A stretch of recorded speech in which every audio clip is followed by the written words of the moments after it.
அப்போஸ்தலர் படி 8வது அதிகாரம் 18வது வசனத்தை வாசிப்போமே.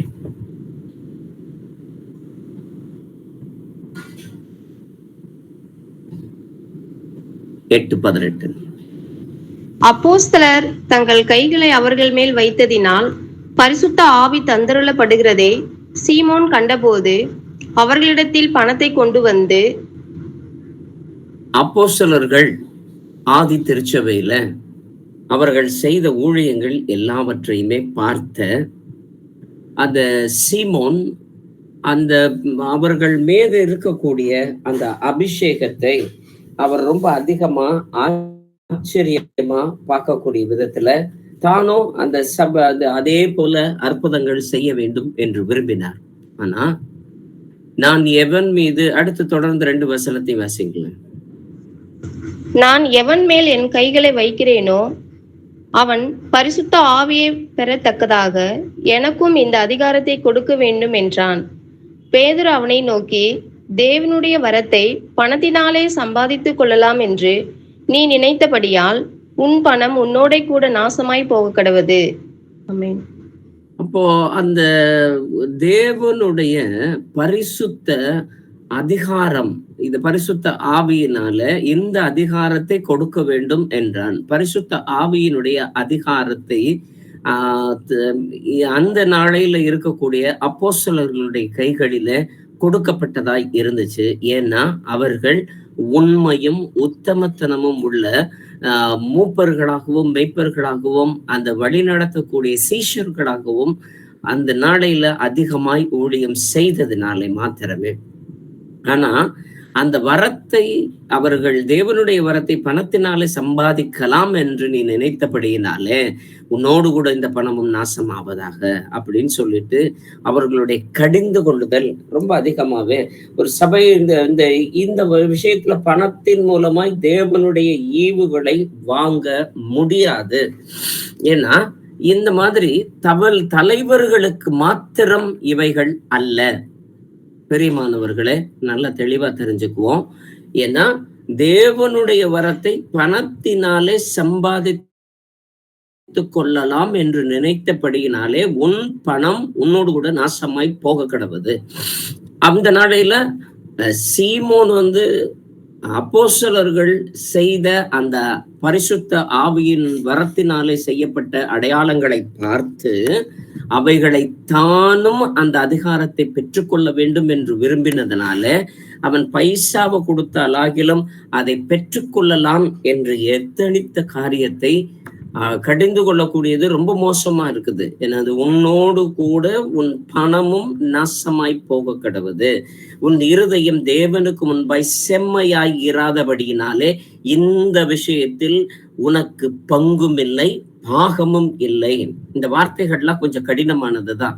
நாசமா போவதாக, உனக்கு பங்கு கிடையாது, பாகம் கிடையாது அப்படின்னு சொல்லக்கூடிய வார்த்தைகள்லாம் கொஞ்சம் கடினமானதா தான் இருக்குது. ஆனா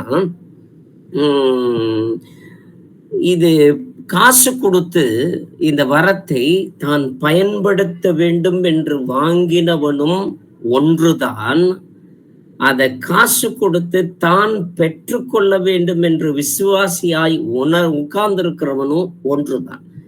இதுல ரெண்டுக்கும் வித்தியாசமே கிடையாது. இவன் காசு கொடுத்து அந்த வரத்தை வாங்கி தன்னுடைய வரத்தை ஆளுகை செய்யலாம் அப்படின்னு சொல்லிட்டு இவன் போய் பணத்தை கொடுக்கிறான். ஆனா நாம நம்மளே இருக்கக்கூடிய ஒரு சில விசுவாசத்தினுடைய மாறுபாடு செயல்பாடுகள் என்ன இருக்கு அப்படின்னா, காணிக்கை கொடுத்தோம்னாலோ தசமபாகம் கொடுத்தோம்னாலோ தேவனுடைய வரத்தை நாம் பெற்றுக்கொள்ளலாம், சம்பாதித்து கொள்ளலாம் என்று நீ நினைத்தபடியினாலே.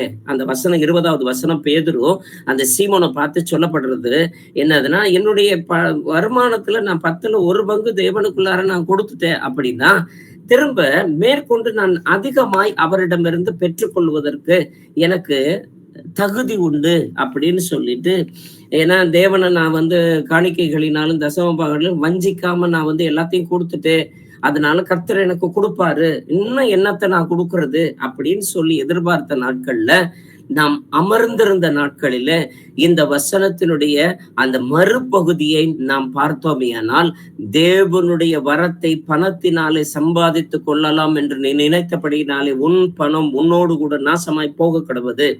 அதனால உன் இருதயம் தேவனுக்கு முன்பாக செம்மையாய் இராதபடியினாலே, கவனிங்க, நீங்கள் செலவிடக்கூடியது பணமாக மாத்திரம் இல்லாதபடிக்கு, அது நேரமா கூட இருக்கலாம், உங்களுடைய பிரயாசமாக கூட இருக்கலாம்.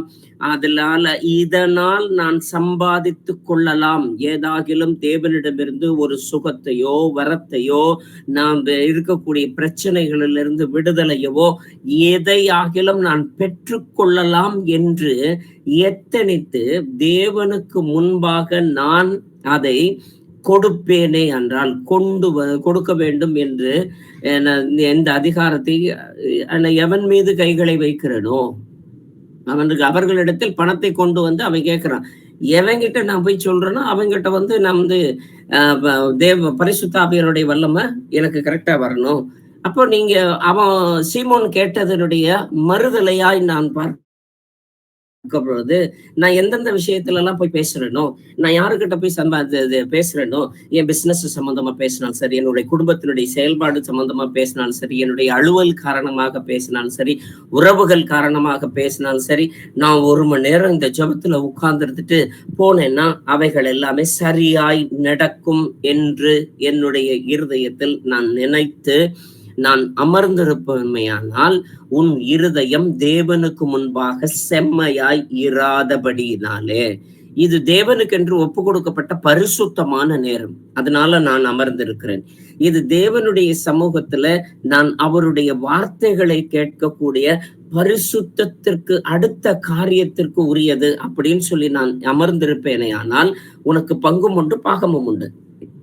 இதுல இந்த விஷயத்துல நம்மளுடைய இருதயம் செம்மையாய் இருக்க வேண்டும் அப்படின்னு சொல்லிட்டு தேவன் நமக்கு இந்த நாளில நிச்சயித்தவராய் நிர்ணயித்தவராய். ஏன்னா ஏசாயாவினுடைய புத்தகம் 24வது அதிகாரம் முதல் 2 வசனத்தையுமே வாசிப்போமே. இதோ கர்த்தர் தேசத்தை வெறுமையும் பாழுமாக்கி அதை கவிழ்த்து அதன் குடிகளை சிதறடிப்பார். அப்பொழுது ஜனத்துக்கு எப்படியோ அப்படியே, ஆசாரியனுக்கும் வேலைக்காரனுக்கு எப்படியோ அப்படியே,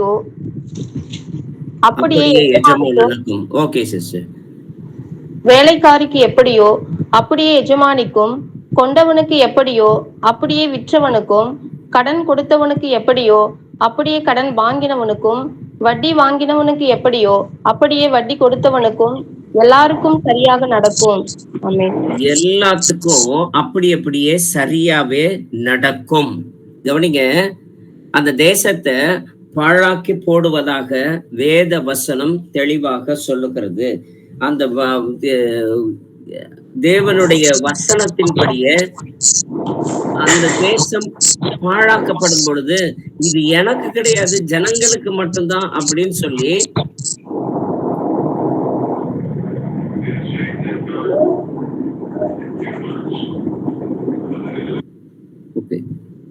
இது தேசத்துக்கு மட்டும்தான், தேசத்துல குடியிருக்கக்கூடிய ஜனங்களுக்கு மட்டும்தான், எனக்கு கிடையாது அப்படின்னு சொல்லிட்டு எந்த ஒரு மெய்ப்பனும் சொல்லிவிடக்கூடாது அப்படிங்கிறதுக்காக தான் எசையா சொல்றாரு, இது ஜனங்களுக்கு. அப்பொழுது ஜனங்களுக்கு எப்படியோ அப்படியே ஆசாரியனுக்கும்.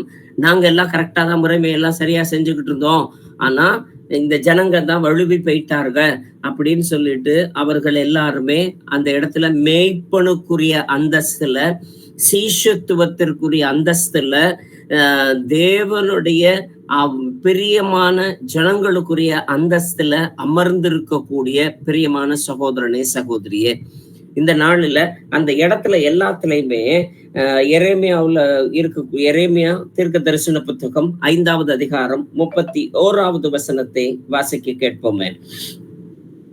ஜனத்திற்கு தேவன் எவைகளை செய்கிறாரோ, இந்த தேசத்துல இருக்கக்கூடிய பால்கடிப்பு இதெல்லாமே அந்தகாரமும் அதற்குரிய போர் மேகங்களும் இதெல்லாமே சூழ்ந்திருக்குன்னு சொல்லி கொண்டிருக்கக்கூடிய நாம் அதை ஜனங்களுக்கு எப்படியோ அதே தான் ஆசாரியனுக்கும். ஏன்னா அவர்களை சரியாக வழிநடத்துவதற்கு தவறினதனாலே, அந்த தவறுதல் இருக்கும் பட்சத்துல உலகத்திற்கு என்ன நியமமோ அதே நியமம் தான் தேவனுக்குள்ளாரே இருக்கிறவனுக்கும். அதுல இருந்து வேறு பிரிந்தவனா இருக்க பழகிக்கணும். வாசிப்போமே. தீர்க்கதரிசிகள் கள்ள தீர்க்கதரிசனம் சொல்லுகிறார்கள், ஆசாரியர்கள் அவர்கள் மூலமாய் ஆளுகிறார்கள். இப்படி இருப்பது என் ஜனத்துக்கு பிரியமாய் இருக்கிறது, ஆனாலும் முடிவிலே என்ன செய்வீர்கள்? ஆமென். தீர்க்கதரிசிகளும் கள்ள தீர்க்க தரிசனம் சொல்லுகிறார்கள், ஆசாரியர்கள் மூலமாகிறார்கள். இப்படி எரேமியா 5:31 தானே சிஸ்டர் வாசித்தீங்க?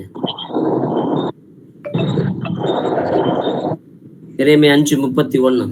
ஆமாம் பிரதர், 5:31. திரும்ப வாசிங்க. தீர்க்கதரிசிகள் கள்ள தீர்க்க தரிசனம் சொல்லுகிறார்கள், ஆசாரியர்கள் அவர்கள் மூலமாய் ஆளுகிறார்கள். இப்படி இருப்பது என் ஜனத்துக்கு பிரியமாய் இருக்கிறது, ஆனாலும் முடிவிலே என்ன செய்வீர்கள்? ஆமென். இப்ப இது ரெண்டுல நமக்கு இங்க இருக்கக்கூடிய உபதேசம் பல சமயங்கள்ல கடினமாகத்தான் இருக்கிறது, சொன்னாலும் சொல்லாட்டினாலும்.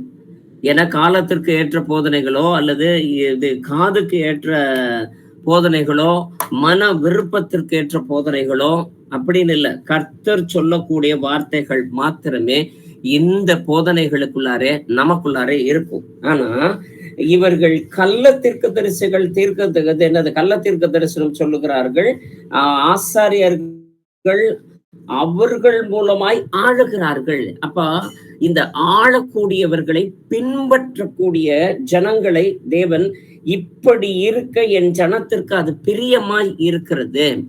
இன்னைக்குமே பல சமயங்கள்ல இந்த ஆன்லைன்ல கேட்கக்கூடிய இதே செவிகள், பல சமயங்கள்ல மித்த போதனைக்கும் இந்த காதுகள், அதையும் கேட்டு வைப்போமே இதையும் கேட்டு வைப்போமே அப்படின்னு சொல்லி நம்மளுடைய செவிகள் எல்லாமே பல சமயங்கள்ல பிரிஞ்சு போனதாய் இருக்கிறது. ஆனா தேவன் எனக்குன்னு சொல்லி பிரத்யேகமாய் பரிசுத்தம் பண்ணப்பட்டதை மாத்திரமே.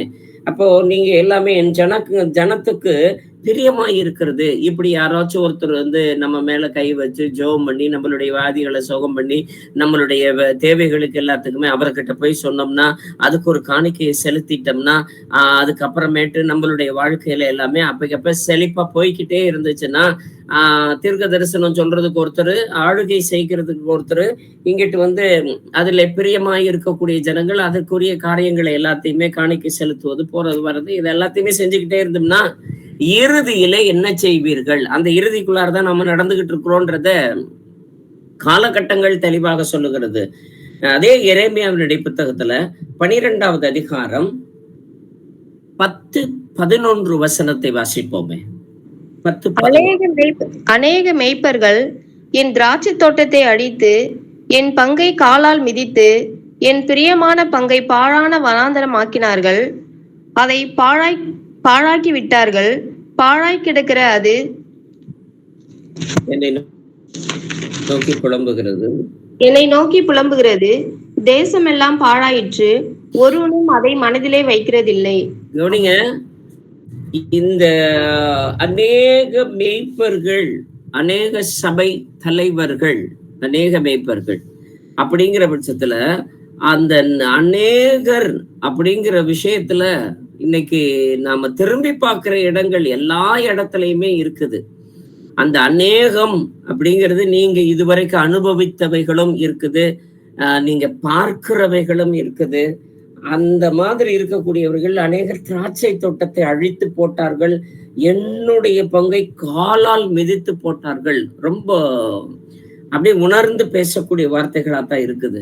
நிறைய விஷயங்கள்ல கிருபையை போக்கடித்த காரியங்கள் நிறைய நிறைய நிறைய இருக்குது. அப்படிப்பட்ட இடங்கள்ல இருந்தும் அதை மனதிலே வைக்கிறது இல்லை, ஒருவனும் மனதிலே வைக்கிறது இல்லை. எத்தனை தடவை, ஏன்னா இவர்கள் வஞ்சிக்கப்பட்டும் உணராதிருக்கிறார்கள். அதான் வசனமே இருக்குது. நாம வஞ்சிக்கப்பட்டிருக்கிறோம்னு சொல்லி தெரிஞ்சதுக்கு அப்புறமேட்டுமே நம்மளுடைய காரியங்கள்ல தேவனுடைய சமூகத்துல சுதாரிப்பா நடக்கல அப்படின்னா, அதனாலதான் வசனம் சொல்லுகிறது, ஒருவனும் அதை மனதிலே வைக்கிறது இல்லை. அந்த மனசுல வச்சே ஆகணும்னு சொல்றாங்க. வசனங்கள் எல்லாமே தெளிவா தான் சொல்லுது. இப்படி நாம பார்த்திருக்கக்கூடிய எல்லா நிகழ்வுகள்லையுமே அங்க அழைக்கப்பட்டோம், இங்க அழைக்கப்பட்டோம், இதை விட்டுட்டோம், அதை விட்டுட்டோம் அப்படின்னு சொல்லிட்டு சரியான தலைமை உள்ள தலைவர்களையோ அல்லது சரியான தலைமை உள்ள சபைகளையோ பின்பற்றுவதற்கு மனதிலே வைக்க வேண்டும் என்று வசனம் தெளிவாக சொல்லுகிறது. எரேமியாவுல 11 நம்ம 12-11 வாசித்ததுபடியே அதை மனதிலே வைக்கிறது இல்லை. ஏன்னா அந்த காரியங்கள் எல்லாத்தையுமே பின்பற்றக்கூடிய தலைவர்கள் என்னது, அவங்களுடைய இருப்பையும் ஆளுகையும் அவங்க இருக்கக்கூடியது எப்போ உயர்த்துவார்கள், எப்போ நம்மள இருப்பாங்க, இப்ப கீழே தள்ளி விட்டுருவாங்களோ அப்படின்னு சொல்லி பயந்து பயந்து இருக்கக்கூடிய சமயத்துல வாசிப்போம் 2 தீமோத்தேயுடைய புத்தகத்துல 2வது அதிகாரம் 6வது வசனம். 2 தீமோத்தேயு பிரயாசப்பட்டு பயிரிடுகிறவன் பலனில் முந்தி பங்கடைய வேண்டும். ஆமென். பிரயாசப்பட்டு, அப்போ நாம வசனத்தை தேவன் நம்மளுடைய இருதயத்துல விதைச்சிட்டாரு. பலனை முந்தி அறுவடை செய்ய வேண்டும் என்று தேவனுடைய நியமம் அதிகமாய் இருக்கிறது. யாரு அப்படின்னா பிரயாசப்பட்டு பயிரிடுகிறவன் மாத்திரமே தான். அப்ப நாம வசனத்தை விதைய வாங்குற மாதிரி, நான் நல்ல நிலம், வார்த்தை நல்ல விதை, இதை மட்டும் வாங்கிக்கிட்டு உட்கார்ந்துட்டு இருக்கலாம் அப்படிங்கிறதற்காக தேவன் நம்மை ஒரே சபையாய் ஒரே ஞானஸ்தானத்திலே ஒரே விசுவாசத்திலே கொண்டு வந்து சேர்க்கவில்லை. நம்மளை இப்ப சேர்த்திருக்கக்கூடியது எதற்காக அப்படின்னா பிரயாசப்பட்டு பயிரிடுகிறவனாய் கொண்டு போய் சேர்ப்பதற்காக. அப்ப நல்ல பாஸ்டர் இல்ல, நல்ல போதகர்கள் இல்ல, நல்ல சபை இல்ல, நல்ல நமக்கு ஐக்கியம் ஒண்ணும் இல்ல, நம்மளை வழி நடத்துறதுக்கு யாரும் இல்ல அப்படின்னா இதெல்லாம் மனசுல வச்சுக்கோ, வேணான்னு சொல்லல. ஆனா அதற்கு மாற்று ஏற்பாடு அப்படின்னா பரத்துல இருந்து யாரையாச்சும் ஒருத்தர் வானதூதரை அனுப்பியோ அல்லது யாராச்சும் ஒருத்தர் இன்னொரு போதகரை அனுப்பியோ இன்னொரு ஊழியக்காரனை அனுப்பியோ இன்னொரு போதிக்கிறவனை அனுப்பியோ தேவன் சரி செய்வதிலே பிரயாசப்படுகிறவன். அந்த பிரயாசத்துல ஜனங்களுக்கும் அதிலே பங்கேற்கிறவர்களுக்கும் பங்கு உண்டு என்பதை வேதம் தெளிவாக நமக்கு உணர்த்துகிறதா இருக்கிறது. ஏன்னா மக்கள் எளிதிலே பங்கு பெற வேண்டும் என்று அவர்கள் விரும்புகிறார்களோ இல்லையோ, அந்த கனிய முதலில் புசிக்க வேண்டும் என்று விரும்பக்கூடிய விதத்துல. ஏன்னா இஸ்ரவேல் ஜனங்க அந்த 6.5 லட்சம் பணம் ஜனங்களை கூட்டிட்டு வந்ததுக்கு அப்புறமேட்டு மோசே அந்த கோத்திரத்திற்கு ஒருத்தரை தெரிந்தெடுத்து வேவு பார்க்க அனுப்புனார். அந்த 12 கோத்திரத்துக்கும் ஒவ்வொருத்தரையா கூப்பிட்டு வேவு பார்க்க வச்சார்.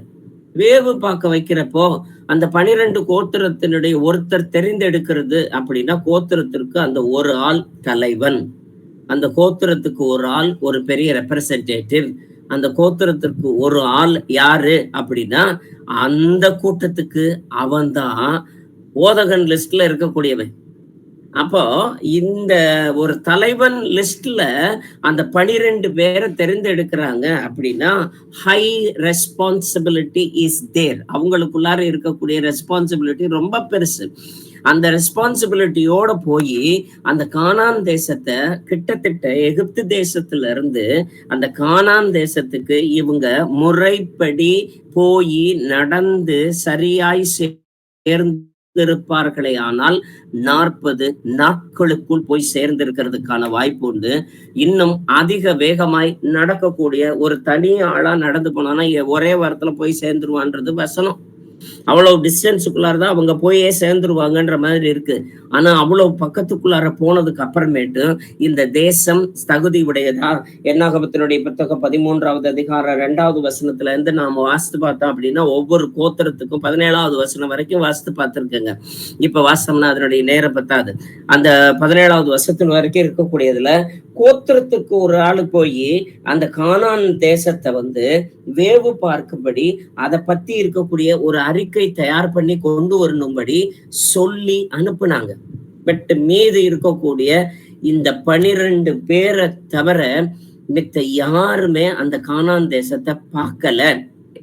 அந்த கானான் தேசத்தை பார்க்காதவனுக்கு கானான் தேசத்தை 40 நாள் அளவுமாய் இந்த பக்கத்துல இருந்து இந்த கோடியில இருந்து அந்த கோடி வரைக்கும் நடந்து போய் ஊரை சுத்தி பார்த்து 40 நாள் பிரயாணம் பண்ணி திரும்ப வந்து கொடுத்த ரிப்போர்ட் என்ன அப்படின்னா 10 பேர் அவர்களை சிதற பண்ணுகிறவர்களாய் இருந்தாங்க. ஏன்னா அவங்க எல்லாருமே அவங்களுக்கு எதிரான சாட்சிகளை 12 தலைவர்கள்ல யோசுவாவும் காலேப்பும் மட்டும்தான் நல்ல அறிக்கையை கொடுத்தான். நல்ல ரிப்போர்ட், குட் ரிப்போர்ட் வந்தது. அவன் ஒருத்தனால மட்டும்தான் வந்தான், 2 பேர்னால மட்டும்தான் வந்துச்சு, வேற யாராலையுமே வரவே இல்லை.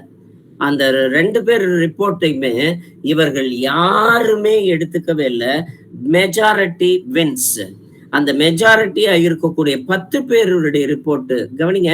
அப்போ இந்த ஜனங்களை அந்த இடத்துல குழப்பினது யார் அப்படின்னா இந்த 12 பேர்ல இருக்கக்கூடிய இந்த 10 பேர் தான்.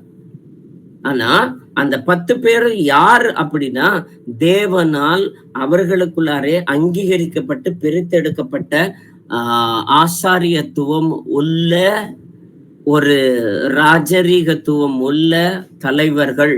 அந்த தலைவர்கள் என்ன பண்ணாங்க அப்படின்னா சரியான ரிப்போர்ட்டை கொடுக்கல. அப்போ சரியான ரிப்போர்ட்டை கொடுக்க வேண்டியவங்க தெரிஞ்சவங்க கொடுக்க வேண்டியதா இருக்கிறது. இந்த ஆன்லைன்ல அமர்ந்திருக்கக்கூடிய சகோதரனே சகோதரியே, உனக்கு தெரிந்தது மற்றவர்களை காட்டிலும் அதிகமானது. ஆனா இங்க இருந்து நீ எடுத்து செல்லக்கூடிய ரிப்போர்ட் ஒரு நல்ல அறிக்கையாய் இருக்க வேண்டும். ஒரு துர்ச்செய்தியை பரப்பக்கூடிய ஒரு அறிக்கையாய் அது இருக்கவே கூடாது என்று வேதவசனம் தெளிவாக கூறுகிறது. அந்த 12 பேர்லயுமே அந்த 10 பேர் கொண்டு போனது ரொம்ப எல்லாத்தையுமே மறுத்துட்டாங்க. நம்ம போக முடியாது, அந்த இடத்துல நம்ம சுத்தி எப்படி போனாலுமே அவங்களுக்கு முன்னாடி நம்ம வெட்டுக்கிளி போல இருக்கிறோம், அப்படி இப்படின்னு சொல்லிட்டு அவர்களை சிதற பண்ணினது யார் அப்படின்னா இந்த தெரிஞ்ச லிஸ்ட் தான். தெரிஞ்ச லிஸ்ட் தான். அந்த 40 நாளுக்குள்ளார போய் பார்த்துட்டு வந்த விஷயத்த தெளிவா அவங்க கிட்ட சொல்லியிருந்தாங்க அப்படின்னா இவர்கள் அடுத்த ஒரு சில நாட்களுக்குள்ளாரே அந்த தேசத்திற்குள்ளாரே பிரவேசித்திருப்பார்கள். ஆனா 40 வருஷம் அலைந்து திரிந்தார்கள். 40 வருஷம் அலைந்து திரிந்தது தேவனுடைய தீர்மானம் அல்ல, மனுஷனுடைய தீர்மானம். அலைந்து திரிவது விருப்பப்படுறவங்க. ஏன்னா இதை அவர்கள் மனதிலே வைக்கிறது இல்லை. நாம 10 தடவை அற்புதத்தை எல்லாத்தையுமே பார்த்தாங்க. வேணா என்னாகமத்தினுடைய புத்தகம் 14வது அதிகாரம் 22, 23 வாசிங்களேன். 14, 22. என் மகிமையையும் நான் எகிப்திலும் வனாந்தரத்திலும் செய்த என் அடையாளங்களையும் கண்டிருந்தும் என் சத்தத்திற்கு செவி கொடாமல் இதனோடே 10 முறை என்னை பரீட்சை பார்த்து மனிதரில் ஒருவரும் அவர்கள் பிதாக்களுக்கு நான் ஆணையிட்டு கொடுத்த தேசத்தை காண மாட்டார்கள். எனக்கு கோபம் உண்டாக்கினவர்களில் ஒருவரும் அதை காண மாட்டார்கள். ஆமென். அப்போ சீமோனோட பார்த்து சொல்றப்ப உன்னுடைய எண்ணம் சரியில்லைங்கிறதுனால உன்னோடு கூட பணமும் நஷ்டமாய் போக கிடவது, இதுல பங்கும் இல்லை பாகமும் இல்லை அப்படிங்கிறதுல ஆரம்பிச்சோம்.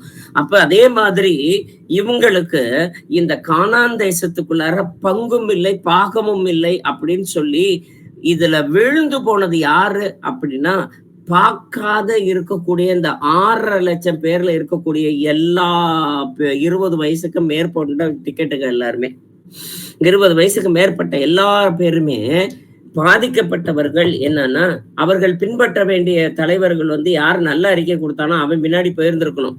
யதார்த்தத்தை பேசினவர்களுக்கு பின்னாடி போனது 10 பேர் மெஜாரிட்டின்றதுனால அவங்க பின்னாடி போனதுனால அவர்கள் 4 நாளோ அல்லது 10 நாளுக்குள்ளாரையோ போய் சேரக்கூடிய அந்த டிஸ்டன்ஸ 40 வருஷம் அலைந்து திரிந்து அவர்கள் ஒருவரும் எனக்கு கோபத்தை உண்டாக்கினால் ஒருவரும் அதை காண மாட்டார்கள். என்னத்த கோபத்தை உண்டாக்குனாங்க?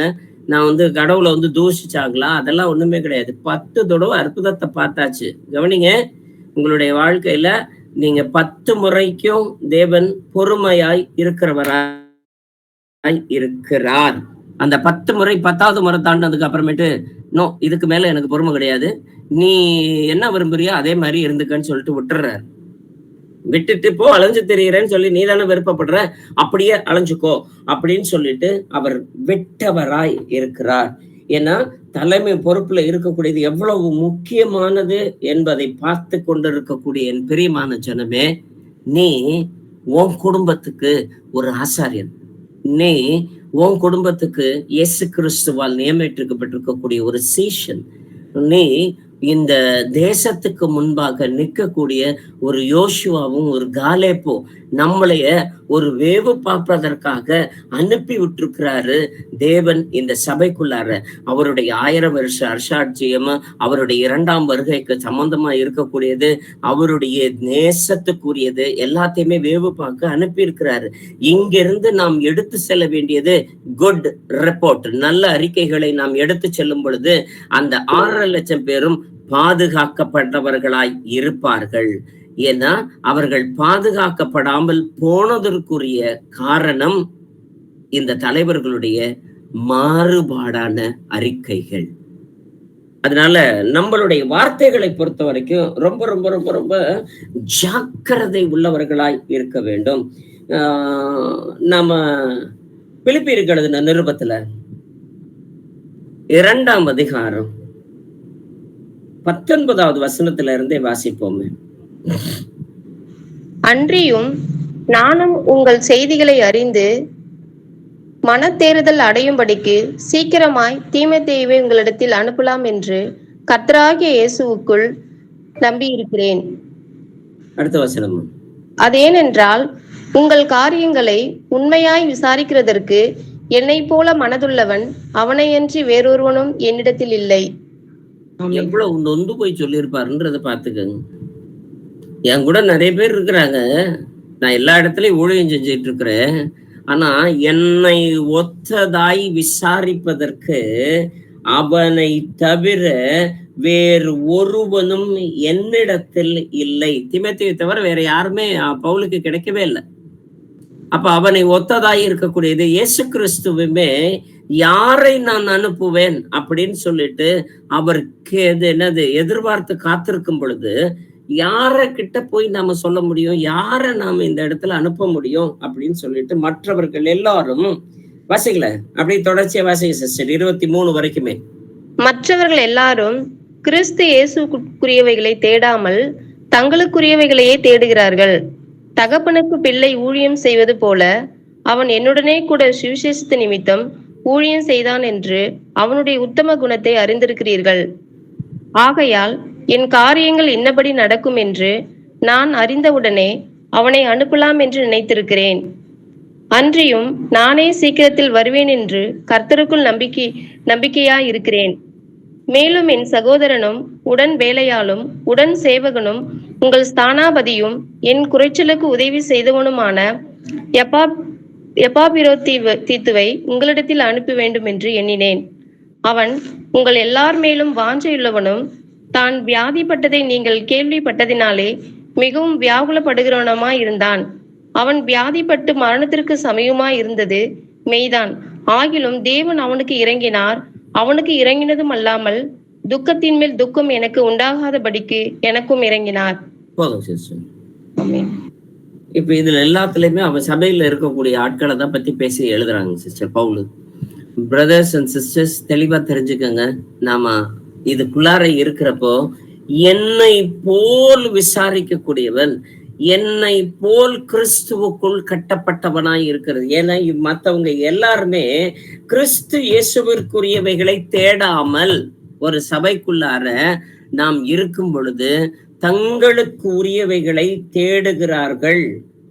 ஏன்னா கிறிஸ்துவுக்குரியவைகளை தேடுகிறவர்களை தான் யார் அனுப்பலான்னு சொல்லிட்டு அவன் தேடி பார்க்கறான் சபைக்குள்ளார இருக்கிறப்போ. அப்ப நீங்க இருக்கக்கூடியவங்க எல்லாருமே அவங்க இருக்கக்கூடியது எனக்கு ஏதாச்சும் பிரயோஜனமா இருக்கும், நான் எதையாச்சும் இந்த இடத்துல இருந்து கத்துக்கணும் அல்லது இங்க இருந்து எதையாச்சும் நான் பெற்றுக்கொள்ளணும் அப்படிங்கிறத காட்டிலும் என் தேவனுக்கு அடுத்த காரியத்தை நான் இந்த இடத்துல பெற்றுக்கொள்ளுகிறேன்.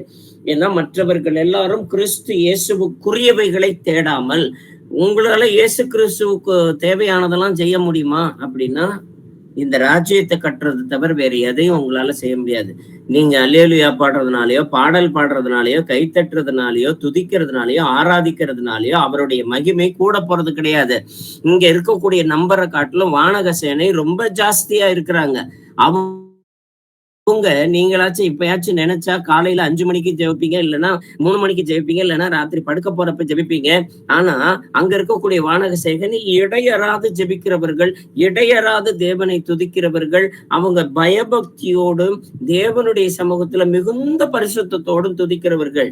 அவங்களுக்கு முன்னாடி நம்மளுடைய ஆராதனை ஒரு பெரிய ஒரு ஆராதனையே கிடையவே கிடையாது. தேவன் விரும்புகிறது என் கற்பனைகளை கை கொள்ளுவதே என் மீது கொண்டிருக்கக்கூடிய அன்பு. ஏன்னா தேவனுக்குரியவைகளை தேடு. அவர் எல்லாத்தையுமே நீங்க மேலானதை தேடுங்க, மிச்சம் எல்லாத்தையும் அவர் பார்த்துக்குவார். நீங்க எதிர்பார்க்கக்கூடிய எல்லாத்தையுமே ஏதோ ஒரு எதிர்பார்ப்புல உட்கார்ந்து இருக்கக்கூடிய அந்த எதிர்பார்ப்புகள் எல்லாமே தவறுன்னு சொல்லவே கிடையாது.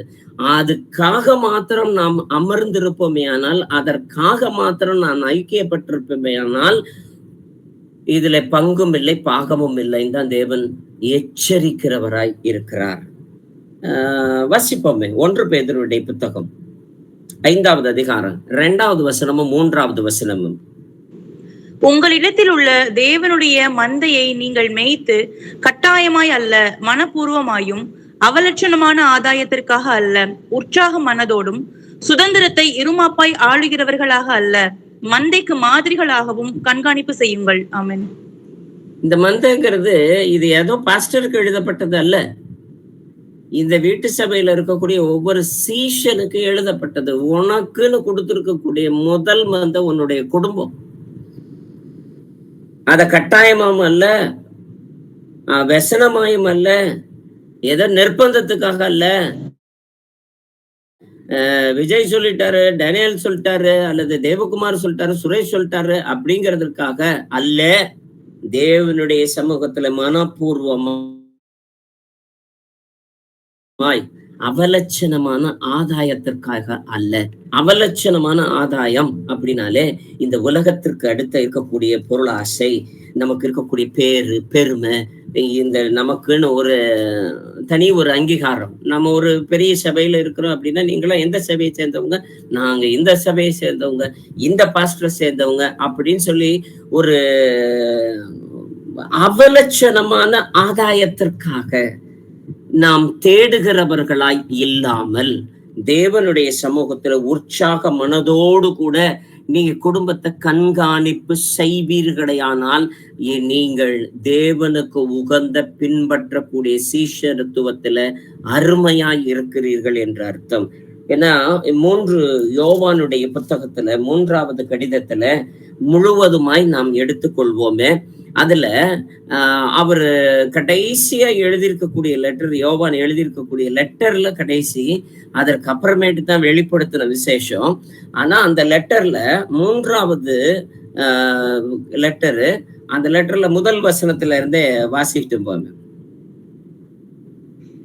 நாம் தேவனுடைய பிள்ளைகள் என்று அழைக்கப்படுவதினாலே பிதாவானவர் நமக்கு பாராட்டின அன்பு எவ்வளவு பெரிதென்று பாருங்கள். உலகம் அவரை அறியாதபடியினாலே நம்மையும் அறியவில்லை. எங்க வாசிக்கிறீங்க சிஸ்டர்? நான் சத்தியத்தின்படி முதல்ல இந்த வாசிக்கலாம். மூப்பனாகிய நான் சத்தியத்தின்படி நேசிக்கிற பிரியமான காயுவுக்கு எழுதுகிறதாவது, பிரியமானவனே, உன் ஆத்மா வாழ்கிறது போல நீ எல்லாவற்றிலும் வாழ்ந்து சுகமாய் இருக்கும்படி வேண்டுகிறேன். சகோதரர் வந்து நீ சத்தியத்தில் நடந்து கொள்கிறாய் என்று உன்னுடைய உண்மையை குறித்து சாட்சி கொடுத்த போது நான் மிகவும் சந்தோஷப்பட்டேன். என் பிள்ளைகள் சத்தியத்தில் நடக்கிறார்கள் என்று நான் கேள்விப்படுகிற சந்தோஷத்திலும் அதிகமான சந்தோஷம் எனக்கு இல்லை. பிரியமானவனே, நீ சகோதரருக்கும் அந்நியருக்கும் செய்கிற யாவற்றையும் உண்மையாய் செய்கிறாய். அவர்கள் உன்னுடைய அன்பை குறித்து சபைக்கு முன்பாக சாட்சி சொன்னார்கள். தேவனுக்கு முன்பாக பாத்திரமானபடி அவர்களை நீ வழிவிட்டு அனுப்பினால் நலமாயிருக்கும். ஏனெனில் ஆமென். இதுல நமக்கு எல்லாத்துக்குமே ரொம்ப நல்லாவே தெரியும். வீட்டுல பிரியமானவனுடைய உன் ஆத்மா வாழ்கிறது போல எல்லாவற்றையும் வாழ்ந்து சுகமாய் இருக்க வேண்டுகிறேன். இந்த வசனம் நமக்கு நல்ல பெரிய வாக்குத்தத்தமா பல சமயங்கள்ல இருக்கக்கூடியதா இருக்கு. ஆனா காயபு இந்த வாக்கு தத்தத்துக்கு பாத்திரவானாய் இருக்கிறான் அப்படின்னா, அதுக்காக தான் இவ்வளவு நீளமா பின்னாடி வாசிக்க சொன்னேன். பிரியமானவரே, அந்நியருக்கு செய்யக்கூடியதை என்னை உண்மையாய் நீ செய்கிறாய், அதிக சந்தோஷம் எனக்கு உண்டானது.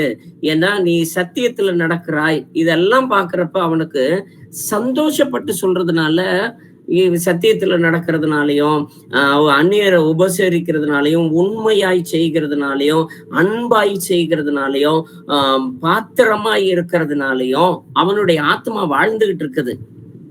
அந்த ஆத்மாவை வாழ விட்டீங்க அப்படின்னா நீ எல்லாவற்றிலும் சுகமாய் வாழ்வது ரொம்ப சர்வசாதாரணமா இருக்கும். ஏன்னா இந்த இந்த இந்த விஷயங்கள்ல நம்மளுடைய கண்டிஷன்ல கரெக்டா இருந்தாங்கன்னா, ஏன்னா இதுல 3 பேரை தெளிவா குறிப்பிடக்கூடிய இந்த லெட்டரை முடிஞ்ச மனப்பாடமே பண்ணிக்கங்க. ஏன்னா இந்த லெட்டர்ல 3 பேர் தெளிவா குறிப்பிடுங்க. ஒருத்தருக்கு என்னது வாழ்த்துதலுக்குரியதா சொல்லக்கூடியதா இருக்கும். வாசிப்போமே 7வது வசனத்துல இருந்து தொடர்ச்சியா வாசிங்களேன்.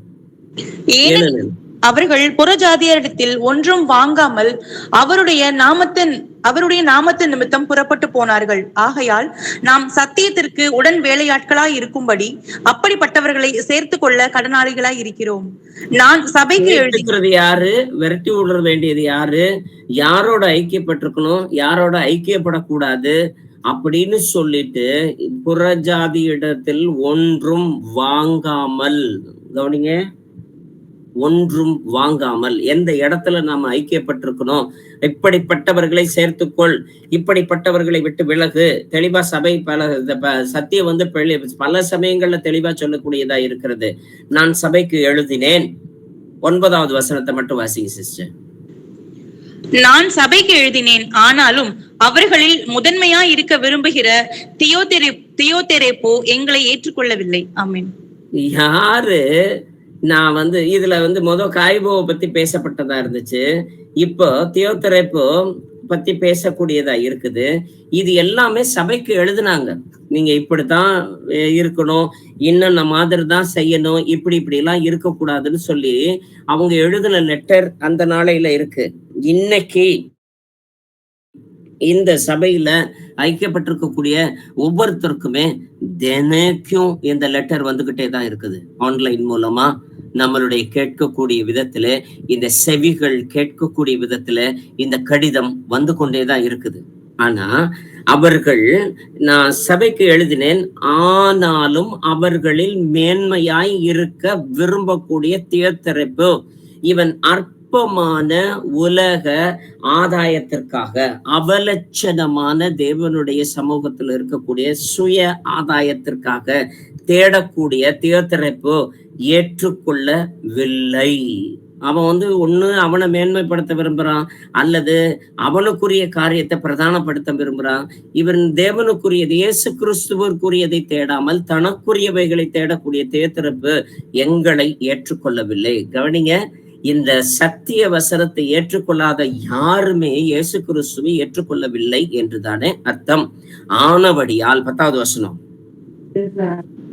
ஆனபடியினால் நான் வந்தால் அவன் எங்களுக்கு விரோதமாய் பொல்லாத வார்த்தைகளை அலப்பி செய்து வருகிற கிரியைகளை நினைத்துக் கொள்வேன்.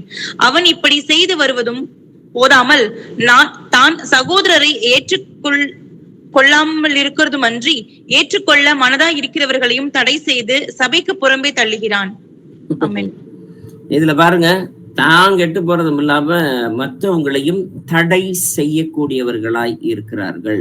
தியோதெரேப்பு வெளியில இருக்கக்கூடிய ஆள் இல்லைங்க. தியோதெரேப்பு சபைக்கு உள்ளுக்குள்ளார இருக்கக்கூடிய ஆளு. சபையில பிரதானமா இருக்கணும்னு சொல்லி விரும்புற அளவுக்கு இருக்கிறான்னா, அவன் உண்மையா அது முக்கியமா இருக்கக்கூடிய ஒரு சீசனுமா இருக்கிறான். அவனுடைய வார்த்தைக்கு மற்றவர்களுக்கு செவி சாய்க்க கூடியது இருக்கிறாங்க அப்படின்னா, தலைவனுக்குரிய ஒரு அங்கீகாரத்துல இருக்கிறவனா இருக்கிறான். அப்போ இவன் தான் அந்த சகோதரர்களை வரணும், வரக்கூடாது, இவங்க இருக்கலாம், இதெல்லாம் சொல்லலாம், நான் சொல்றதுதான் நீங்க எல்லாம் கேட்கணும் அப்படின்னு சொல்லிட்டு அவர்கள் பேசக்கூடிய சமயத்துல தான் கெட்டு போறதும் இல்லாம அவங்க மற்றவர்களையுமே தடை செய்து புறம்பே தள்ளுகிறார்கள். கவனிங்க, எந்தெந்த இடத்துல இருந்து வந்திருக்கிறோமோ அதெல்லாம் ரொம்ப பெரிய முக்கியம் இல்ல.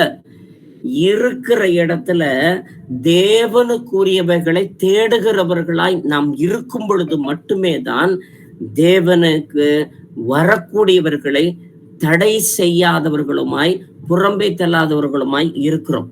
இல்லைன்னா தடை செய்கிறது மட்டுமல்ல, சபைக்கு புறம்பே தள்ளுகிறான். தேர்தரப்பு செயல்தான். தேர்தரப்பு செஞ்சதுனால அடுத்து, பிரியமானவனே, நீ தீமையானதை பின்பற்றாமல் நன்மையானதை பின்பற்று.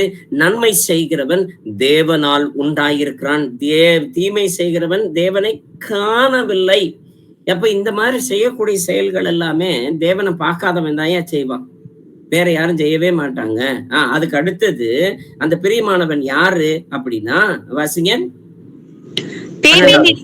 எல்லாராலும் நற்சாட்சி பெற்றதும் அல்லாமல் சத்தியத்தாலும் நற்சாட்சி பெற்றவன். நாங்களும் சாட்சி கொடுக்கிறோம், எங்கள் சாட்சியை மெய் என்று அறிவீர்கள். ஆமென். தீமோத்தேயு, அப்ப தீமோத்தேயுவுக்கு இவங்க கொடுக்கக்கூடியது எல்லாராலும் நற்சாட்சி பெற்றதும் அல்லாமல் சத்தியத்தாலும் நற்சாட்சி பெற்றவன். கவனிங்க, இந்த சாட்சி தீமோத்தேயு மாதிரி நம்ம இது என்னது, காய்போ மாதிரி இருக்கக்கூடியவங்க, நம்ம தேர்தரப்பு மாதிரி நாம இருக்கக்கூடாதுங்கிறதுக்கு தெளிவா ஒரு எக்ஸாம்பிளையும் உருவாக்கி கொடுத்திருக்கிறார் யோவான். அதே சமயத்துல தீமோத்தேயுவுக்கு எப்படி அவன் மட்டும் எல்லாராலும் நற்சாட்சி பெற்றது இல்லாம சத்தியத்துல கடைபிடிக்கிறது. ஏன்னா இயேசு கிறிஸ்துவிற்குரியவைகளை தேடுகிற பொழுது மட்டும்தான் சத்தியத்தாலும் நற்சாட்சி பெற்றவன், வேற எதனாலே இல்லை. இப்ப நீங்க இங்க வந்தா ஒன் காடை தான் விசுவசிக்கணும், இங்க வந்தா ஒன் காட்ல மட்டும்தான் இது பேப்டிசம் எடுக்கணும், இங்க வந்தா இது எல்லாமே ஒன்று கூட்டப்பட்ட ஒரு சபை தான், இது திருச்சி சபை தான், தனி பெயர் கொண்ட சபை கிடையாது, தனி ஆளுக்குரிய இது என்னது கனமும் கிடையாது, இது எல்லாமே சத்தியத்திற்கு உட்பட்டவை, தனி மனுஷனுக்கு உட்பட்டவைகள் அல்ல, சத்தியத்தாலும் நற்சாட்சி பெற்றவை. இதெல்லாம் நான் எடுத்துக்கிறேன் அப்படின்னா you can be a தீமோத்தேயு. நீங்க அடுத்த தீமோத்தேயுவா இருக்கிறதுக்கான வாய்ப்பு தேவன் நமக்கு அளிக்கிறவராய் இருக்கிறார். ஏன்னா எங்கள் சாட்சி கொடுக்கிறோம், எங்கள் சாட்சி மெய் என்று நீங்கள் அறிவீர்கள். அப்ப சபைக்கு உள்ளார எழுதுற லெட்டர்ல தூரத்துல இருக்கக்கூடிய யோவான் சொல்றான், அவன் எழுதின லெட்டர்ல நான் சொல்றது சபையில இருக்கிறவங்களுக்கு எல்லாத்துக்கும் என்னது தெரியும் அப்படின்னு சொல்லிட்டு தெளிவா அவன் சொல்லக்கூடியதா இருக்கிறார். 2 எக்ஸாம்பிள். அவங்க நம்ம சபைக்குள்ளார இருக்கிறப்போ அது ஒரு மந்தை போல, மந்தைக்குள்ளார இருக்கிறப்போ கட்டட சபையிலையும் காணிக்கை சபையில தான் மேய்ப்பர் ஒரே ஒரு ஆள். இங்க எல்லாருமே தேவனுடைய சமூகத்துக்குள்ளார அங்கீகரிக்கப்பட்ட சீஷன். நமக்கு இருக்கக்கூடிய ஒரே ஒரு மேய்ப்பர் என்ன, அருள்நாதர் இயேசு கிறிஸ்து மாத்திரமே. அவர் ஒருத்தர் மாத்திரமே மேய்ப்பராய் இருக்கிறார். ஆனா இந்த சபைக்குள்ளார இருக்கக்கூடிய இந்த ஆட்கள் எல்லாருமே ஒரு மேய்ப்பன், ஒரு மந்தைய எதுக்காக, மந்தைய போஷிக்கிறவனாய் இருக்கிறானா, மந்தைய என்னது மயிர் கத்திரிக்கிறவனாய் இருக்கிறானா?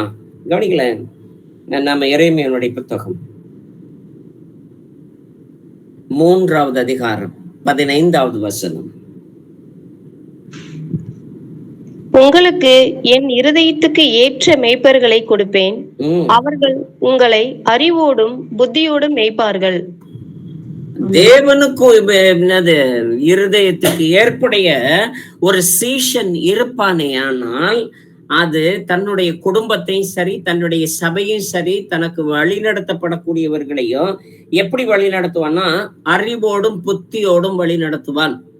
இது சத்தியத்துல நற்சாட்சி பெற்ற தீமோத்தேயு போல, அந்த எல்லாராலையும் நற்சாட்சி பெற்று கொடுக்கக்கூடிய தீமோத்தேயு போல அவன் வழி நடத்தக்கூடியது அறிவோடும் புத்தியோடும் வழி நடத்தக்கூடியவர்களாய் இருக்கிறார்கள். எரேமியாவிலே நாம் 23வது அதிகாரம் 3, 4, 2 வசனத்தை வாசிப்போமே.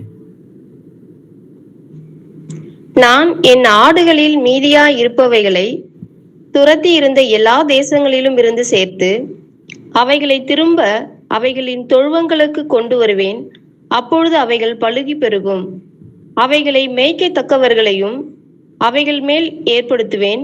இனி அவைகள் பயப்படுவதும் இல்லை, கலங்குவதும் இல்லை, காணாமற் போவதும் இல்லை என்று கர்த்தர் சொல்லுகிறார். ஆமென். இப்போ இங்க ஒரு ஒரு நம்ம ஐக்கியத்துக்குள்ளார இருக்கிற சமயத்துல பயப்படுவதும் இல்லை, கலங்குவதும் இல்லை, காணா போறதும் கிடையாது. அந்த பயப்படாம, கலங்காம, காணா போகாம இருக்கக்கூடிய விதத்துல அந்த மீதியா இருக்கிறவர்களா கொண்டு வந்து சேர்த்திருக்கக்கூடிய ஒரு சபை, நாம் சேர்ந்திருக்கக்கூடிய ஒரு அங்கமாய் இருக்கணும். அப்படின்னா இதுல இருக்கக்கூடியவர்கள் எல்லாருமாய் சத்தியத்திலே வழி நடத்தப்படுகிறவர்களாய் இருக்கக்கூடியவர்களா தான் இருக்கிறோம். ஏன்னா ஒரு தீய தலைவன் அப்படிங்கிற மாதிரி ஒருத்தனை எடுத்துக்கிட்டோம் அப்படின்னா அவன் வந்து அந்த ஆட்டை மேய்க்கிறது எதுக்காக அப்படின்னா அந்த ஆட்டுல இருக்கக்கூடியதை வந்து அந்த ஆட்டை போஷிக்கணும்ன்றதுக்காக இல்ல. அந்த ஆட்டுல இருந்து கிடைக்கக்கூடிய ஆதாயம் என்ன அப்படின்னா அந்த மயிர் கத்தரிப்பு தான். வருஷத்துக்கு ஒரு தடவை மயிர் கத்தரிப்புக்கு அவனுக்கு வந்து பெரிய திருவிழாவே கொண்டாடக்கூடியதா இருக்கும். அந்த மயிர் கத்தரிப்புக்காக மட்டும்தான் அந்த ஆடுகளை மேய்க்கக்கூடியவர்களா இருக்கும் பொழுது எசேக்கியேலுடைய புத்தகம் 34வது அதிகாரம் 1 வசனத்துல இருந்து எடுத்துக்கொள்வோமே. அப்போ அந்த மயிர் கத்தரிப்புக்காக மாத்திரம் மேய்க்கக்கூடியவர்கள் அந்த ஆட்டுக்கு வந்து ஒரு உண்மை இல்லாத ஒரு மெய்ப்பனா போயிடுவாங்க. அதே மாதிரிதான் நாம வந்து ஒரு ஆதாய பொருளுக்காய் சபையை நாம் தேடுவோமே ஆனால் தேவனுக்கு அங்கீகாரம் இல்லாத ஒரு ஊழியக்காரனாவோ, ஒரு சீஷனாவோ, ஒரு பக்தனாவோ, ஒரு விசுவாசியாவோ போயிடுவோம். தேவனுக்குரியவைகளை தேடுகிற பொழுதுதான் வாசிப்போம் 1 வசனத்துல இருந்தே. கர்த்தருடைய வார்த்தை எனக்கு உண்டாகி, அவர் மனுபுத்திரனே, இஸ்ரவேலின் மேய்ப்பருக்கு விரோதமாக தீர்க்க தரிசனம் உரை. நீ தீர்க்க தரிசனம் உரைத்து அவர்களோட சொல்ல வேண்டியது என்னவென்றால், கர்த்தராகிய ஆண்டவர் மேய்ப்பருக்கு சொல்லுகிறார், தங்களையே மேய்க்கிற இஸ்ரவேலின் மேய்ப்பருக்கு ஐயோ, மேய்ப்பர் அல்லவா மந்தையை மேய்க்க வேண்டும். நீங்கள் நெய்யை சாப்பிட்டு ஆட்டு மயிரை உடுப்பாக்கி கொள்ளுகிறீர்கள், கொழுத்ததை அடிக்கிறீர்கள், மந்தையையோ மேய்க்காமற் போகிறீர்கள். நீங்கள் பலவீனமானவைகளை பலப்படுத்தாமலும், நசல் கொண்டவைகளை குணமாக்காமலும், எலும்பு முறிந்தவைகளை காயம் கட்டாமலும், துரத்துண்டவைகளை திரும்பி கொண்டு வராமலும், காணாமற் போனவைகளை தேடாமலும் போய் பலாத்காரமும் கடூரமுமாய் அவைகளை ஆண்டீர்கள். மேய்ப்பன் இல்லாததினால் அவைகள் சிதறண்டு போயின. சிதறண்டு போனவைகள் காட்டு மிருகங்களுக்கெல்லாம் இரையாயின. என் ஆடுகள் சகல மலைகளிலும் உயரமான சகல மேடுகளிலும் அலைப்புண்டு பூமியின் மீதெங்கும் என் ஆடுகள் சிதறி திரிகிறது. விசாரிக்கிறவனும் இல்லை, தேடுகிறவனும் இல்லை. ஆகையால் மேய்ப்பரே, கர்த்தருடைய வார்த்தையை கேளுங்கள். கர்த்தராகிய ஆண்டவராய் இருக்கிற நான் என் ஜீவனை கொண்டு சொல்லுகிறேன், மேய்ப்பன் இல்லாததினால் என் ஆடுகள் சூறையாகி என் ஆடுகள் காட்டு மிருகங்களுக்கெல்லாம் இரையாய் போயின. என் மேய்ப்பர்கள் என் ஆடுகளை விசாரியாமற் போனார்கள். மேய்ப்பர்கள் மந்தையை மேய்க்காமல் தங்களையே மேய்த்தார்கள். ஆமென். ஆகையால் மேய்ப்பரே என்னுடைய வார்த்தைகளை கேளுங்கள். கவனிங்களேன், இன்னைக்கு இருக்கக்கூடிய இந்த நிகழ்வு தான் ஓப்பனாவே எசேக்கியேலுடைய புத்தகத்திலே தெளிவா சொல்லப்பட்டதா இருக்கிறது. என்னக்காக அவங்க எல்லாம் ஊழியம் செய்யல, அவங்களுக்காக ஊழியம் செய்யறதுனால அவனுடைய பேர் பிரசித்தி ஆகணும், சபை பிரசித்தி ஆகணும், அவங்களுடைய காரியங்கள் எல்லாத்துலயுமே அவங்க வந்து வளர்க்கப்படணும். அப்படிங்கிறதுனால அவர்கள் தங்களையே மேய்த்து கொண்டார்கள். என் மந்தையை மேய்த்து கொள்ளாமல் தங்களையே, ஏன்னா நீ சாப்பிடுறது கொழுப்பணும், நெய்மா சாப்பிட்டுக்கிட்டு இருக்க, கொளுத்ததை பாத்துக்கிற, ஆனா நசல் கொண்டதையும் காயங்கட்டுறதுக்கெல்லாம் மறந்துட்ட. அதனால கர்த்தருடைய வார்த்தை சொல்லுது. கவனிங்க, அடுத்த வசனத்தை வாசிங்க. கர்த்தராகிய ஆண்டவர் சொல்லுகிறார், இதோ நான் மேய்ப்பருக்கு விரோதமாக வந்து, கையில வச்சிருக்கவங்க யாராச்சும் ஒருத்தர் வாசிக்கல. கர்த்தராகிய ஆண்டவர் சொல்லுகிறார், இதோ நான் மேய்ப்பருக்கு விரோதமாக வந்து என் ஆடுகளை அவர்கள் கையிலே கேட்டு, மேய்ப்பர்கள் இனி தங்களை மேய்க்காதபடி மந்தையை மேய்க்கும் தொழிலை விட்டு அவர்களை விலக்கி. கவனிங்க, குடும்பத்தை விசாரியாது தன்னையே பெருமைப்படுத்தி கொண்டிருக்கக்கூடிய குடும்ப தலைவனே, தலைவியே, அல்லது சபைக்கு உரிய சீஷனே, தன்னைய மட்டும் பார்த்துக்கிட்ட அப்படின்னா இனி அந்த தொழிலை விட்டே வெளியதல்றதுக்கு தேவன் தயாராயிருக்கிறார். இது நான் சொல்லல, எசேக்கியேல் மூலமாய் ஆவியானவர் உரைக்கிறதா இருக்கிறது. என் ஆடுகள் அவருக்கு ஆகாரமாயிராதபடிக்கு அவைகளை அவர்கள் வாய்க்கு தப்ப பண்ணுவேன் என்று சொல்லு. தெளிவா இத்தகைய தலைமையை புறக்கணித்து வந்திருக்கக்கூடிய நாம அதுல எல்லாத்துலயுமே நம்மளைய அவங்களுக்கு இறையா வச்சு பயன்படுத்த இடத்துல இருந்த எல்லாத்தையுமே நாம பிரிஞ்சு வந்திருக்கக்கூடியவங்களா இருக்கிறோம். ஆனா அந்த இடத்துல இருந்து வெளியே வந்த நாம அதே நிலைமையில நாம உட்கார்ந்து இருந்தோம் என்றால் அவர்களுக்கு என்ன தீர்ப்பு என்று எழுதப்பட்டிருக்கிறதோ அதே தீர்ப்பு அமர்ந்திருக்கக்கூடிய விசுவாசிக்கும் உண்டு. யோவானுடைய புத்தகம் 10வது அதிகாரம் 12-13 வசனத்தை வாசிப்போமே.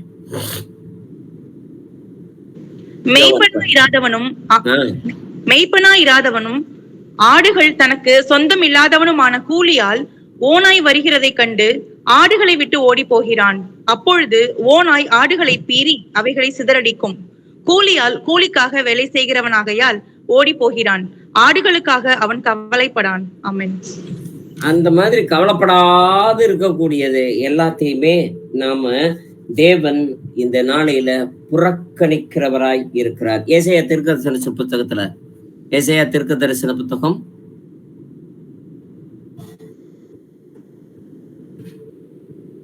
40வது அதிகாரம் 10-11 வசனம். இதோ கர்த்தராகிய ஆண்டவர் பராக்கிரமசாலியாக வருவார். அவர் தமது புயத்தினால் அரசாளுவார். இதோ அவர் அளிக்கும் பலன் அவரோட கூட வருகிறது. அவர் கொடுக்கும் பிரதிபலன் அவருடைய முகத்திற்கு முன்பாக செல்லுகிறது. மெய்ப்பனை போல தமது மந்தையை மேய்ப்பார். ஆட்டுக்குட்டிகளை தமது புயத்தினால் சேர்த்து தமது மடியிலே சுமந்து கரவலாடுகளை மெதுவாய் நடத்துவார். ஆமென்.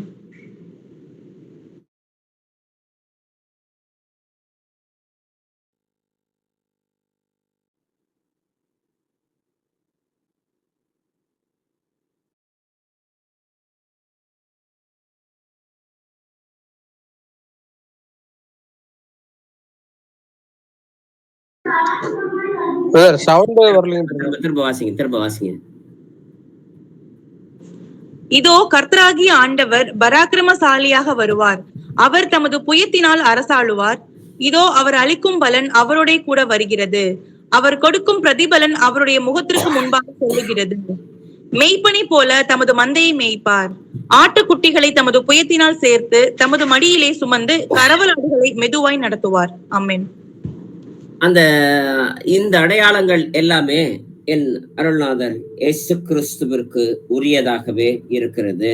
ஏன்னா மேய்ச்சலை கெடுத்து சிதறடிக்க பண்ணக்கூடிய மேய்ப்பர்களுக்கு ஐயோ, இஸ்ரவேலின் தேவனாகிய கர்த்தர் தமது ஜனத்தை மேய்க்கிற மேய்ப்பர்களுக்கு விரோதமாக சொல்லுகிறது என்னவென்றால், எரேமியா தீர்க்கதரிசன புத்தகம் 23வது அதிகாரம் 2வது வசனத்தை வாசிப்போமே.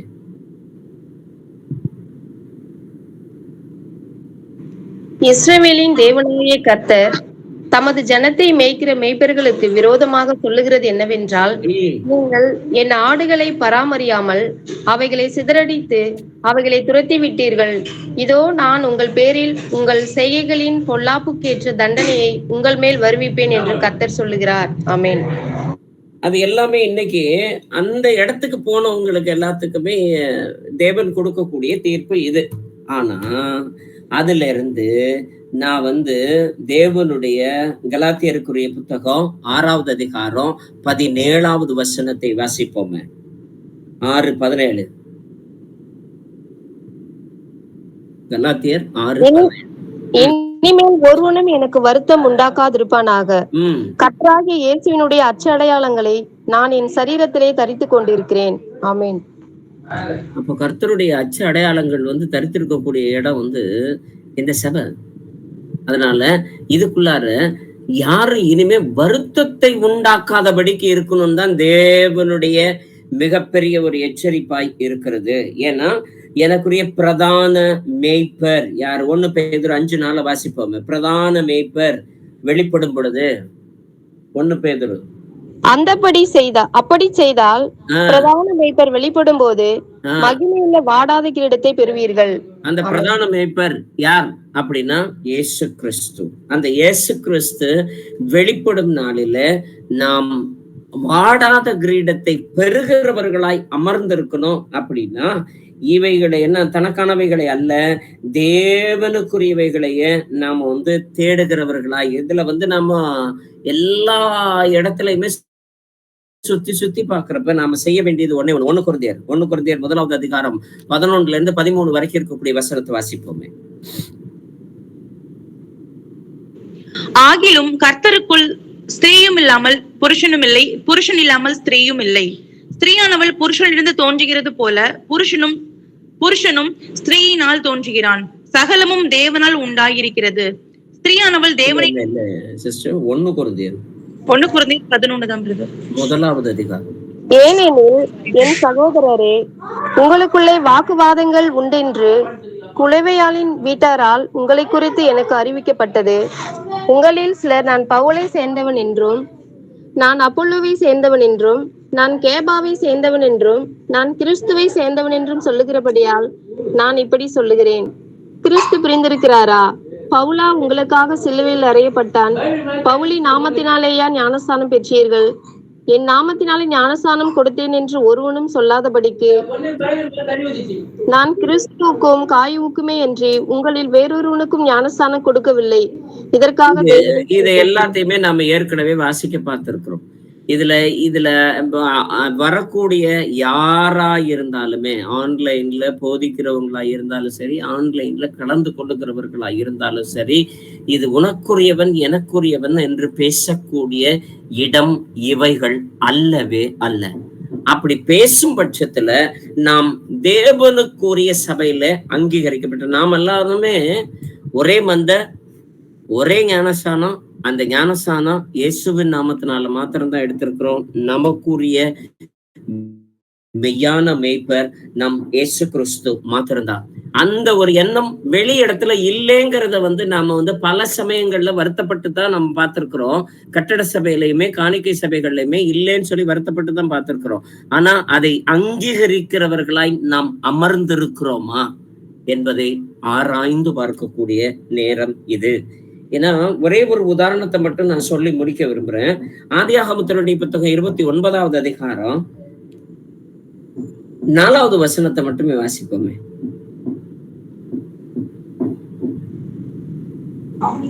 யாக்கோபு அவர்களை பார்த்து, சகோதரரே, நீங்கள் எவ்விடத்தார் என்றான். அவர்கள், நாங்கள் ஆரான் ஊரார் என்றார்கள். அடுத்து, அப்பொழுது அவன், நாகூரின் குமாரனாகிய லாபானை அறிவீர்களா என்று கேட்டான். அறிவோம் என்றார்கள். அவன் சுகமாய் இருக்கிறானா என்று விசாரித்தான். அதற்கு அவர்கள், சுகமாய் இருக்கிறான். அவன் குமாரத்தியாகிய ராகேல் அதோ ஆடுகளை ஓட்டிக்கொண்டு வருகிறாள் என்று சொன்னார்கள். அப்பொழுது அவன், இன்னும் வெகு பொழுதிருக்கிறதே, இது மந்தைகளை சேர்க்கிற வேலை அல்லவே, ஆடுகளுக்கு தண்ணீர் காட்டி இன்னும் மேய விடலாம் என்றான். அதற்கு அவர்கள், எல்லா மந்தைகளும் சேரும் முன்னே அப்படி செய்யக்கூடாது. சேர்ந்த பின் கிணற்றின் வாயிலுள்ள கல்லை புரட்டுவார்கள். அப்பொழுது ஆடுகளுக்கு தண்ணீர் காட்டுவோம் என்றார்கள். அவர்களோட அவன் பேசிக் கொண்டிருக்கும் போதே தன் தகப்பனுடைய ஆடுகளை மேய்த்து கொண்டிருந்த ராகேல் அந்த ஆடுகளை ஓட்டிக்கொண்டு வந்தாள். யாக்கோபு தன் தாயின் சகோதரனான இதுல நம்ம அந்த நாளையில இருக்கக்கூடிய நிகழ்வுல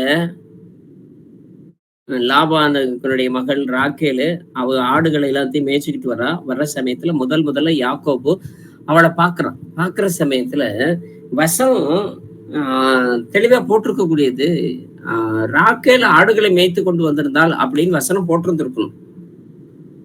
ஆனா வசனத்துல அதுக்குரிய ஒரு இடைச்செருகள் என்ன இருக்கு அப்படின்னா, ராக்கேல் தன் தகப்பனுடைய ஆடுகளை மேய்த்து கொண்டு, ராக்கேல் ஆடுகளை மேய்த்து கொண்டுன்னு சொன்னா நமக்கு ஒன்றும் புரியாம இருக்க போறது கிடையாது.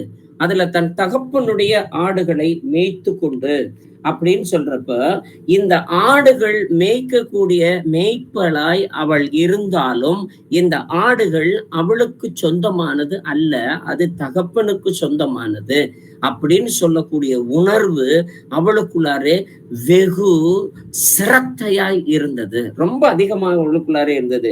அப்ப தேவனுடைய ஆட்டுக்கு தண்ணீர் காட்டாமல் இருக்கிறது இப்ப தடுக்கிறது எது அப்படின்னா இந்த மாதிரி இருக்கக்கூடிய விஷயங்கள் தான். இந்த சபைகள்ல இருக்கக்கூடிய விஷயங்கள்ல நாம ஐக்கியப்பட்டிருக்கக்கூடிய சமயத்துல ஒழுங்கா கரெக்டா இதெல்லாம் தேவனுடைய ஆடு. இப்போ இந்த சபையில இருக்கக்கூடிய ஒவ்வொரு அங்கத்தினரும் யார் அப்படின்னா நாம எல்லாருமே தேவனுடைய ஆடுதான். நானும் நீங்களும் எல்லாருமே நமக்குரிய மேய்ப்பர் இயேசு கிறிஸ்து மாத்திரம்தான். அவர் எதிர்பார்க்கிற வண்ணமாகவே கர்த்தரே உங்களை ஆளுகை செய்கிறவராய் இருக்கிறார். நியாயப்பிரமாணத்தினுடைய புத்தகத்துல, நியாயாதிபதிகளுடைய புத்தகத்துல 8வது அதிகாரம் 22, 23 வசனத்தை வாசிப்போமே.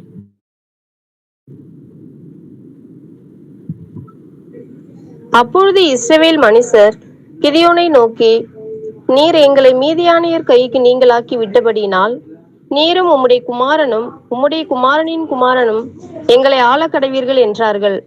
அதற்கு கிதியோன், நான் உங்களை ஆள மாட்டேன், என் குமாரனும் உங்களை ஆள மாட்டான், கர்த்தரே உங்களை ஆளுவாராக என்றான். அப்ப இவனே அப்போ நியாயாதிபதியா அமர்ந்து இருக்கக்கூடிய ஒரு ஆள். ஆனா அவன் என்ன சொல்றான்னா, கிதியோனு அவனை கூப்பிட்டு தான் கொண்டு வந்து அந்த இடத்துல உட்கார வச்சிருக்கிறார். ஆனா ஆளுவதற்கு நான் அல்ல, என் தேவனே உங்களை ஆளுவாராக. அவன் தெளிவா அவர்களுடைய சமூகத்துல தெளிவா சொல்றான். அதனால பிரியமான பிள்ளைகளை, சமாதான கர்த்தர் வருமளவும் செங்கோல் யூதாவை விட்டு நீங்குவதும் இல்லை, நியாயப்பிரமாணிகள் அவர்கள் பாதங்களை ஒழிவதும் இல்லை, ஜனங்கள் அவரிடத்தில் சேருவார்கள். ஆதியாகமத்தினுடைய புத்தகம் 49வது அதிகாரம் 10வது வசனம் தெளிவாய் சொல்லுகிறது.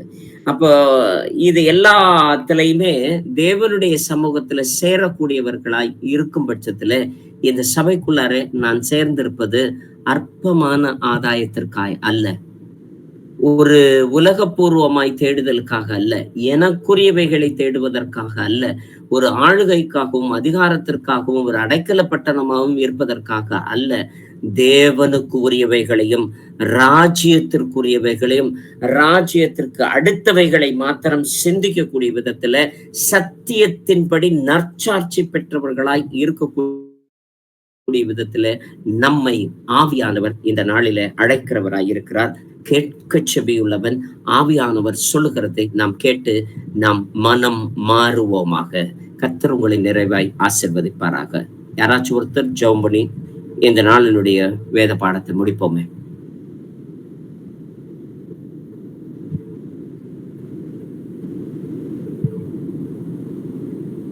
சீக்கிரமா.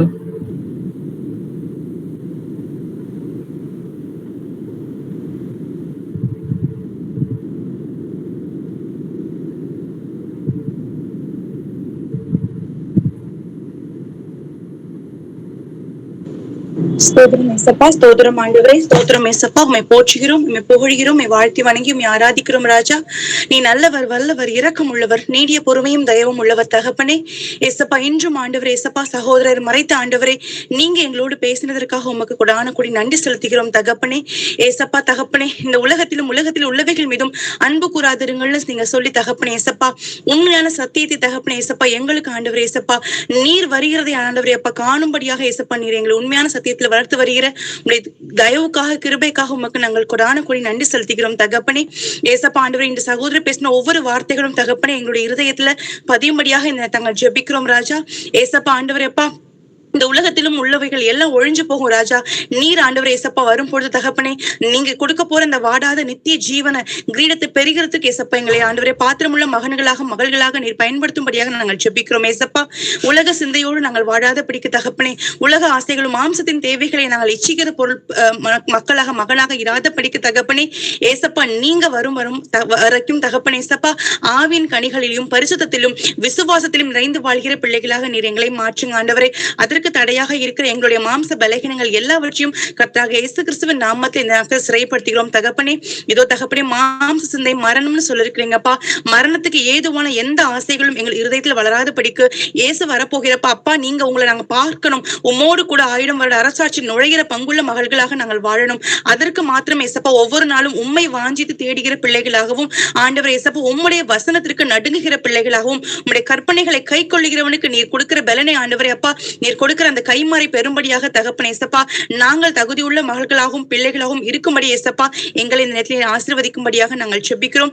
நான் பரிசுத்தர் ஆகையால் உங்கள் நடக்கைகள் எல்லாவற்றிலும் நீங்கள் பரிசுத்தராக இருங்கள்னு சொல்லி தகப்பனே, நீர் எங்களுக்கு காட்டிட்டு போன உமது முன் மாதிரியை மாத்திரமே ஆண்டவரை பின்பற்றுகிற பிள்ளைகளாக ஏசப்பா தகப்பனே, மாம்ச எண்ணங்களோடு நாங்கள் வாழாத படிக்கு பரிசுத்தமாய் வாழவும் தகப்பனே ஏசப்பா, ஒருவரை அப்பா அன்பு செய்யும் கனம் பண்ணிக்கிறதிலும் முந்திக் கொள்கிற பிள்ளைகளாகவும் தகப்பனே, உலக தேவைகளுக்காக ஆண்டவரை உம்மை தேடாமல் ஆண்டவரை உம்மை மாத்திரமே ஏசப்பா அன்பு செய்து தகப்பனே உடைய கற்பனைகளுக்கு வாழுகிற பிள்ளைகளாக நீர் எங்களை ஒவ்வொருவரையும் மாற்றும்படியாக நாங்கள் ஜெபிக்கிறோம். சகோதரி மறைத்து நீர் எங்களோடு பேசினதற்காக உமக்கு நாங்கள் கொடான கூடி நன்றி செலுத்துகிறோம். நீர் சீக்கிரமா இந்த பூமிக்கு வரப்போகிறதற்காக உமக்கு நாங்கள் நன்றி செலுத்துகிறோம் ராஜா. ஏசப்பா எல்லா துதிக்கான மகிமையும் ஒருவருக்கே செலுத்துகிறோம். மீட்பர் இயேசு கிறிஸ்துவின் நாமத்தில் எங்கள் ஜெபங்களை கேட்கிறோம் எங்கள் ஜீவனுள்ள நல்ல பிதாவே. ஆமென். ஆமென். ஆமென். ஆமென். Praise the Lord. Praise the Lord, brothers and sisters. Amen, amen. Praise God, brother. Praise the Lord, brother. Praise God.